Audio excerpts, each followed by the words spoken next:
you will see that below your confirmation, there's a note. And here it states that the next step is to review the internet page of the embassy or consulate where you plan to apply for your visa. Now, most visa applicants will need to schedule a visa interview, though some applicants may qualify for visa renewal. The embassy or consulate information may include specific location instructions about scheduling interviews, submitting your visa application, and other frequently asked questions. So let's click on this link, and then you will see that it opens up usembassy.gov, and you can type in the country and click on locate.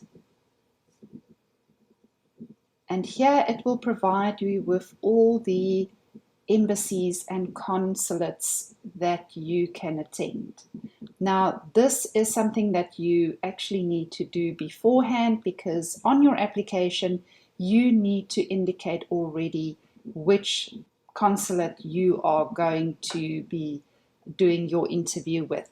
So we chose Vancouver. So this is the consulate. And to see when you can book an interview, you can just click on the name. And on this page, you can see here, there's operating status during COVID-19 crisis, and you can click on this link right over here. And here it will show you exactly what you can do at which offices. And then if you scroll down, you'll see that to schedule an in-person appointment for a consular service, here's all the offices, and you can click under the specific one that you have indicated on your application form, the DS 160. And then you will see under Vancouver, there's a non-immigrant visas. For appointments, please apply here, and then click on there. And then this page looks a bit funny, and it sometimes feels that it doesn't look like a legit website. But if you are looking at this website, this is indeed the correct website to book your appointment for your visa in Canada. So you can read through the information. So then you can scroll down, and here it says sign in or create an account. Now you can either sign in if you've done this before, and if you haven't, we're just going to create an account. And let me quickly take you through the process so you know what to expect when you're doing this. Then you need to select one of the conditions that applies to you. So you can read through all of these, click whichever applies to you.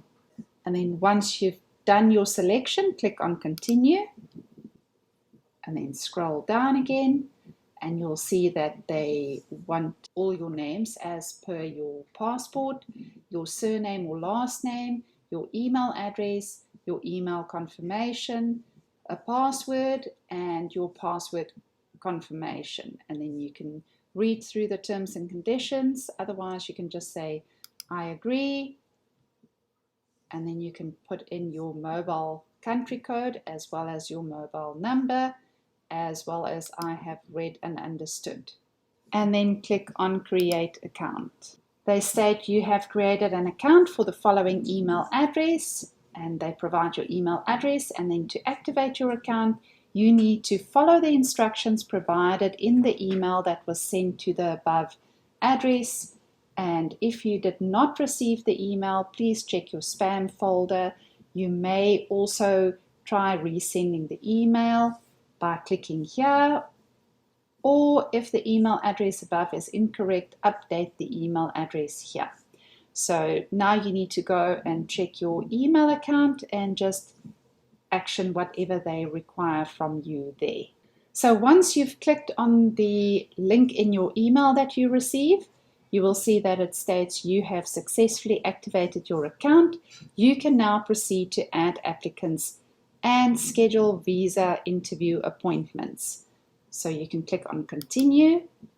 Then you will see that they have a warning where they state that the information entered below must match the applicant's passport as well as the information on the DS-160 form.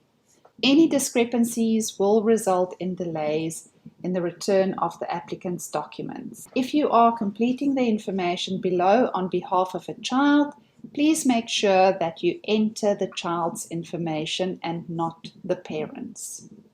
They need your given name, your surname, your country that issued the passport, the country of birth, your country of permanent residence, your passport number, your DS-160 number, the visa class that you applied for, your date of birth with day, month, and year, your gender, and your primary phone number.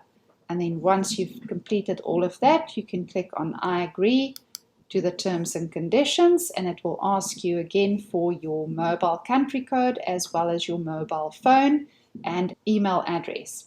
And then they also want to know, were you previously issued a visa to enter the United States, yes or no? And are you traveling from another country to apply for a US visa in Canada, yes or no? And then once you've done that, you can click on Create Applicant.